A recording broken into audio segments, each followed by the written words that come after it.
హైదరాబాదు రాజకీయంగా వాడుకోబడ్డ అభివృద్ధి ఉపాధి పరంగా నిర్లక్ష్యం చేయబడిన ప్రాంతం. ఇప్పుడు ఈ డంపింగ్ యార్డ్ వల్ల ప్రజల జీవితాలు చిత్రమవుతాయి. ఇప్పుడు హుజరాబాద్ లో కేవలం 20 టన్నుల కంటే తక్కువ వ్యర్థాలు ఉత్పత్తి అవుతున్నాయి. కాబట్టి దాదాపు 95% వ్యర్థాలు ఇతర ప్రాంతాల నుంచే వస్తుండాలి. ఏ ప్రభుత్వమైనా కేవలం రవాణా, నీరు, రోడ్డు సదుపాయాలు ఉన్నాయి కదా అని 3% చెత్త వచ్చే ప్రాంతానికి 97% చెత్తను తరలిస్తారా? ఇది పూర్తిగా గత ప్రభుత్వంలోని అధికారుల అనాలోచిత నిర్ణయం ఉంటుంది. ఇక్కడ నుంచి వర్ధన్నపేట 62 కిలోమీటర్లు ఉంది. అంటే రాజకీయంగా ఏ విధంగా చూసినా టెక్నికల్ గా కూడా సెంటర్లు ఉన్నది. వాళ్ళు విరమించుకోవాలంటే ఈ 20 మంది 30 మంది కాదు, కనీసం 1,00,000 మంది రోడ్డు ఎక్కితే తప్ప ఇది పోదు. కానీ మనం ముందు ఏ సమస్యను పరిష్కారం కావాలంటే 3 దశలు ఉంటాయి. ఒకటి, నాకు సమస్య ఉందని చెప్పాలి ఫస్ట్. ఆ తర్వాత సమాధానం కోసం వేచి చూడాలి. ఆ తర్వాత ఉద్యమించాలి. అంతేగాని మనం ఏం చేస్తాం, రివర్స్ ఆర్డర్లు వస్తారు. మనం రివర్స్ ఆర్డర్లు వస్తారు. ఫస్ట్ ఎవరికి చెప్పాలి, నాకు దెబ్బ తాగింది, ఇక్కడ రక్తం కారుతా ఉన్నది, నీ ఈడికి పోవాలి. ఇక్కడ కూర్చొని డాక్టర్ తిడితే ఆ దెబ్బ రక్తం ఆగిపోదు, ఈడికి పోవాలి, డాక్టర్ దగ్గర పోవాలి. అంటే ఈ హుజరాబాద్కి వచ్చిన రోగానికి డాక్టర్ ఎవరు? సీఎం రేవంత్ రెడ్డి గారు. వారి దృష్టికి వెళ్ళిందా? నిన్న వెళ్ళింది వాళ్ళ దృష్టికి. మన 20 రోజుల ఉద్యమం మట్టిదే కదా. ఇప్పుడు సరే ఇంటెలిజెన్స్ రిపోర్ట్ పోయింది, అది వేరే సంగతి. కానీ ఇక్కడ సమస్య చెప్పాలి కదా. నరేందర్ రెడ్డి గారు నాతో ఏమంటారంటే, ఈ డంపింగ్ యార్డు హుజరాబాద్కు 2 కిలోమీటర్ల దూరం ఉంది కదా వెంకట అంటాడు. లేదు సార్, 500 మీటర్ల దూరంలో ఉంది. గణేష్ నారాయణ ప్రాంతం హుజరాబాద్ శివారు. వాళ్ళు గవర్నమెంట్ కి ఇచ్చిన భూమిలో 23.5 ఎకరాలు సిరిసిల్ల నుంచి తీసుకున్నారు, 1.5 ఎకరం హుజరాబాద్ నుంచి తీసుకున్నారు. అంటే హుజరాబాద్ శివార్లు ఉన్నట్టే కదా.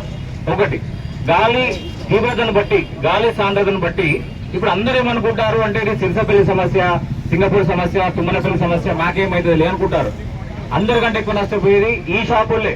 ఒకప్పుడు ఈ 33 షాపులు కాలిపోయినప్పుడు పరిస్థితి ఏ విధంగా ఉందో, ఈ డంపింగ్ యార్డ్ వస్తే మీ పరిస్థితి అట్లయితుంది అన్న. ఎందుకంటే బైపాస్ అయింది. నేను 3 ఏళ్ల కింద చెప్పిన, బైపాస్ వేయడం తప్పు కాదు. ఒక నగర అభివృద్ధి తర్వాత ఒక పట్టణ అభివృద్ధి చెందాలంటే, రవాణా సౌకర్యం జరగాలంటే మనం రోడ్ వేసుకోవాలి.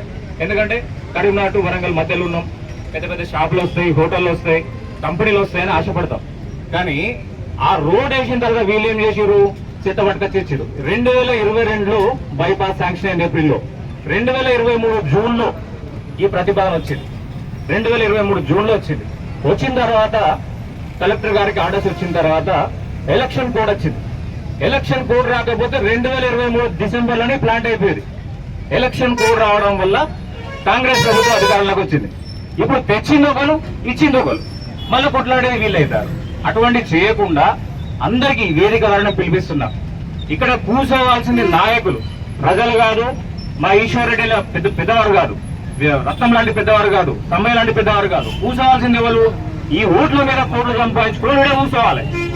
ఈడికొచ్చి మైకులు మాట్లాడి ఫోటోలు వేసుకుంటే అందరూ అని అన్నారు.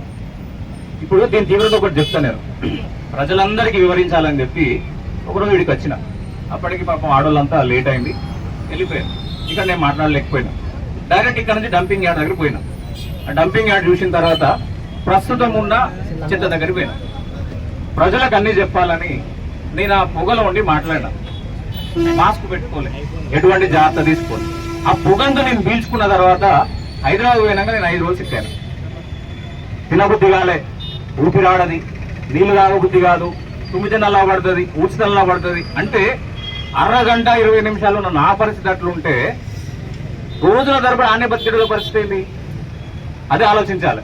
ఇప్పటికే చెప్తాను, ఎవరేం చేసినా కూడా ప్రతిదీ మనం అభివృద్ధి కోసమే ఆలోచిస్తలేం. ఇక్కడ నేను రాజకీయం మాట్లాడడానికి రాలేదు, చాలా అంశాలు మీడియా కాన్ఫరెన్స్ లో చెప్తా, నేను అవన్నీ కూడా వివరిస్తాను. కానీ ఏదేమైనా చెప్తున్నా, ఇది అవేర్నెస్ మనం తేవాలి.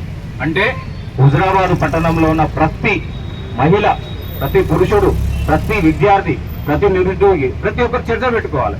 నేను ఇంతకుముందు ముద్ర కూడా గౌరవ అనౌన్స్ చేసిన, ఒక ప్రొజెక్టర్ ఇస్తా, ప్రతి వాడల, ప్రతి గ్రామంలో నైటు అది ప్రజలకు చూపించాలి. దాని అవస్థ ఏంది, ఎటువంటి చర్మ వ్యాధులు వస్తాయి, ఎటువంటి ఆరోగ్య సమస్యలు వస్తాయి. నేను మొన్న చెప్పిన, కోదండ రామ్ సార్ను తీసుకొచ్చి ఒక 4 నెలల కింద నేను మా ఇంట్లో కూర్చోబెట్టి ప్రెస్ మీట్ పెట్టిన. దీని గురించి సార్ కూడా ఎక్స్ప్లెయిన్ చేసిరు, కోదండ రామ్ గారు కూడా ఎక్స్ప్లెయిన్ చేసిరు, నేను కూడా చెప్పిన. చిన్న చిన్న పిల్లలకు ఈ వ్యర్థాల నుంచి ఈ గడ్డల నుంచి వచ్చే రసాయనాలు క్రోమియం క్యాడ్మియం అనే తీసుకుంటే 6-7 సంవత్సరాల చిన్న పిల్లలకు కూడా క్యాన్సర్ వస్తుంది. ఇప్పుడు అందరు ఏమంటారు అంటూ ఇది సెంటర్లో ఉంది, ఇది కొంచెం జరపండి అన్నాను నేను వేం నరేందర్ రెడ్డి గాని, అన్న ఇది కొంచెం జరపండి అన్న. వారు ఏమంటారు ఇది ఏమన్నా కుర్షా వెంకట ఇట్లా జరపనికి అంటే ఒక 25 కిలోమీటర్లు జరపండి అన్న. ఇప్పుడు 25 కిలోమీటర్లు జరిపితే అవతల ఎవరు ఉన్నారు? కాంగ్రెస్ పార్టీ ఎమ్మెల్యే కవంపల్లి సత్యనారాయణ గారు ఉన్నారు. వారు ఒప్పుకుంటారా? అది కరీంనగర్ దగ్గర వారు ఒప్పుకోరు. పోనీ ఇటు జరిపితే వీళ్ళు ఒప్పుకుంటారా? పరకాల్ అక్కడ కాంగ్రెస్ ఎమ్మెల్యే ఉన్నారు, వారు ఒప్పుకోరు. ఇటు జరిపితే మన ప్రియతమ మంత్రి గారు ఉన్నారు పొన్నం ప్రభాకర్, వారు ఒప్పుకుంటారా? వారు ఒప్పుకోరు. అనుకోకుండా పోతే మా రాజేందర్ రెడ్డి గారు ఉన్నారు, ఆయన ఒప్పుకుంటారా? ఒప్పుకోరు. అంటే ఇక్కడ ఎంత బలహీన నాయకత్వం ఉన్నదంటే ఒక సమస్య వస్తే భుజాలు వేసుకునేటోడు లేడు, ఫస్ట్ భుజాలు వేసుకునేటోడు కావాలి కదా. ఇప్పుడు ఈ ప్రశ్న ఎవరైనా వేసిరా? అందరూ అటు జరుపురు ఇటు జరుపురు అంటే ఈ రోడ్ వేసిందే ఈ చెత్త కోసం అనిపిస్తుంది నాకు. అప్పుడు ఈ పెద్ద రోడ్ పడ్డదే ఈ చెత్త కోసం అనిపిస్తుంది. నేను వాళ్ళకి చెప్పిన, అన్న మీరు 800 టన్నులు అంటారు, సాయంత్రం పూట 5 గంటల నుంచి 8 గంటల మధ్యలో వాళ్ళు మొత్తం మరిగించిన రసాయనాలు ఇచ్చిపెడతారు. ఐస్ పెట్టేటప్పుడు ఆ పొగతోటి యాక్సిడెంట్లు అవుతాయి, ఈ రోగాలు వస్తాయి. ఇవన్నీ మాకు వద్దన్నా, నేను మీతో కలిసి పనిచేస్తా, ప్లేస్ ఐడెంటిఫై చేస్తా, మీ కలెక్టర్ గారి దగ్గర పోతా, మీ అధికారుల దగ్గర పంపించండి. నేను ఒక కంపెనీలో వైస్ ప్రెసిడెంట్ ఉన్నా, నాకు ప్రతి అంశం మీద అవగాహన ఉంది. ఇప్పుడు మీకు చెప్పేది కూడా చెప్పిన 2% చెత్త దగ్గరికి 98% తీసుకొచ్చేస్తారా? ఏ బుద్ధి ఉన్నాడో చేస్తారా? మీరు రండి, మీరు నేను కాంగ్రెస్ పార్టీ ఇన్ఛార్జిగా కూర్చుందాం, నిరవధిక నిరాహార దీక్ష చేద్దాం. పోతే మన ముగ్గురం పోతాం, లేదా డంపింగ్ యార్డ్ పంపించేద్దాం, అది కరెక్ట్. అంతేగాని అపశుబంధులోని ఆడవాళ్ళందరూ తీసుకొచ్చి ఎండలో కూర్చోబెట్టి మనం ఏం చేసినా కూడా అది రాజకీయ రంగు పులుముకుంటే సీఎం రేవంత్ రెడ్డి గారు నేను కాళ్ళు పట్టుకునే కాడికి పోయినా, మీకు పచ్చిగా చెప్తున్నా, వేం నరేందర్ రెడ్డి గారి దగ్గర కన్నీళ్లు పెట్టుకొని కాళ్ళు పట్టుకునే దగ్గర పోయినా, అన్న మీరు ఏమి ఇవ్వకపోయిన వాళ్ళు. నేను చెప్పిన మీరు కనుక ఇది విరమించుకుంటే రేపు వచ్చే ఎంపీటీసీ జెడ్పీటీసీ ఎలక్షన్ లో మీకు మద్దతుగా నేను ప్రచారం చేస్తా అని చెప్పిన, నేను కాలు పట్టకట్టకుండా చూస్తా అని చెప్పిన. ఇది ఎవరు చెప్పరు నాకు. ఇప్పుడు నేను రేపు రాజకీయాల్లో రావాలనుకున్నా కూడా నేను ఇంకోటి కూడికేం చేస్తాను, ఏ నాయకుడు చెప్పడు. నేను చెప్పిన, నేను కన్నీళ్లు పెట్టుకొని చెప్పిన, అన్న కాలు మొక్కుతా అంటే వాళ్ళు 15 రోజులు టైం ఇచ్చారు. ఈ 15 రోజులల్లో ఏం చేయాలి? మనం ఇంకా ఒత్తిడి పెంచాలి, మనకున్న మార్గాలు పెంచాలి, ఒత్తిడి పెంచి వాళ్ళని ఆలోచింపజేయాలి. వాళ్ళు ఆలోచింపజేసిన తర్వాత వాళ్ళు కనుక నిర్ణయం తీసుకోకపోతే 15 రోజుల తర్వాత ఈ రోజు పొద్దున మాజీ ఎమ్మెల్సీ మాజీ పార్లమెంట్ సభ్యులు కవిత గారు నాకు హామీ ఇచ్చారు, వారు ఇక్కడికి వస్తారు, విషాదరణి మహారాజు వస్తారు, మందకృష్ణ అన్న వస్తారు, డాక్టర్ చిరంజీవి గారు వస్తారు, ప్రతి ఒక్కరి టెంట్లో కూర్చుంటారు, 24 hours కూర్చోబెడతాను. అది అప్పుడు ఉద్యమం చేయాలి. మనం వాళ్ళని అడిగినాం, వాళ్ళ సమాధానం విందాం, మన ప్రయత్నాలు మనం చేద్దాం. కానప్పుడు తెలంగాణ ఉద్యమం కంటే పెద్ద ఉద్యమానికి నాయకత్వం వహించే బాధ్యత నాది. ఈ సభాముఖంగానే ప్రకటిస్తుంది. థ్యాంక్ యూ సో మచ్ అన్న ఈశ్వర్ రెడ్డి గారు. 20 రోజులుగా వారి శ్రమను మనం గౌరవించాలి. ఎందుకంటే వారు సభను నడిపే విధానం ఎటువంటి వివాదాలకు తావివ్వకుండా, ఎటువంటి డిస్టర్బెన్స్ కాకుండా సభను బాగా నడిపిస్తున్నారు.